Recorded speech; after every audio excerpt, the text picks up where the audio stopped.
Good day guys. Ngayong araw ay pupunta ako sa pharmacy para magtinda. Pero pagdaan ko, ayan, nadaanan ko yung aming mga pusa. Ay yung ampon namin. Tapos si Yuki, ang kinulong muna namin. Nangaaway kasi yan eh. Kaya pagdating ko sa pharmacy, ayan, may nadatnan akong tinapay, gardenia, saka palaman na Ladies Choice. Wow! Chicken spread. Kaya dali-dali ko muna binuksan at inamoy. Ayun, ang bango. Kaya binuksan ko na yung gardenia. Tikman natin. Masarap yata itong ganitong klaseng tinapay eh. Kalimitan kasi binibili namin yung plain lang na ano, kulay white. Kayo mga lods, anong favorite yung tinapay ng gardenia? Kasi ako favorite ko yung toasted na tinapay nila eh. Crunchy kasi yun, saka matamis. Yung kapatid ko kasi dun sa gardenia nagtatrabaho eh, yung bunso namin. Kaya pag napunta siya dito sa amin, nagdadala siya ng mga ganong tinapay. Eto na guys, napalaman ako na isang tinapay. Tikman natin kung masarap. First bite, sarap. Masarap din pala itong ganitong tinapay. Kaya sabi nung iba, good for cholesterol daw to eh. Sa matataas ang cholesterol, pwede nila itong tinapay sa umaga. Dami na naming palang alagang hayop ngayon sa amin.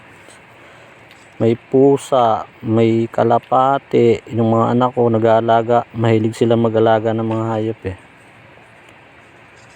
Yung bata ko, aso naman, paborito ko aso. Naalala ko nga yung kwento ng lolo ko eh, sa aso namin dati. Nilabang kasi niya ng pustahan yung aso namin dun sa mayaman na taga sa amin. Eh, kwento nun, isang umaga, yung mayaman na taga sa amin, inanon yung aso niya, pinasyal niya yung aso na pang derby, yung pitbull. Wow! Eh di nakita ng lolo ko, sabi ko, ang ganda naman ng aso mo ah. Mukhang matapang at mabangis. Sabi ng lolo ko, kung gusto mo, ilaban natin sa aso ko. Eh sabi naman ng mayaman na may aso na pitbull ay, o sige, anong ipupusta mo kapag nanalo yung aso ko? Itong lupat bahay namin, sa'yo na yan pag nanalo yung aso mo. Eh sabi naman ng lolo ko eh, ano naman yung ipupusta mo pag nanalo naman yung aso ko? Sa'yo na itong aking kotse, worth 1.3 million, sabi nung mayaman. Ay sige, di nagkasundo na sila. Inilabas ngayon ng lolo ko yung aso namin.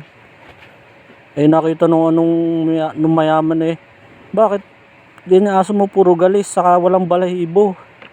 Sabi niya, ay malalaman mo na lang pag sa galing niyan, sabi ng lolo ko.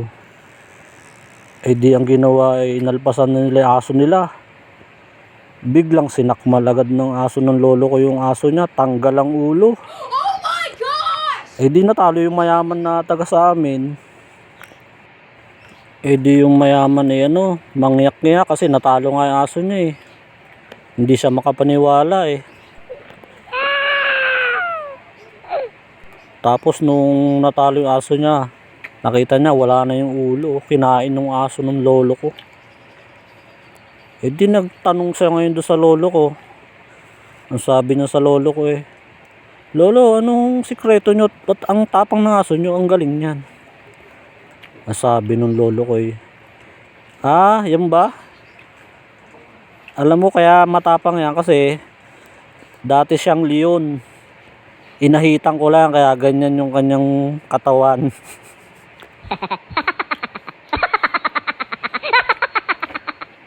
Ayun lang guys, sana'y nag-enjoy kayo sa walang kakwenta-kwenta kong kwento ng lolo ko. Goodbye and God bless to all.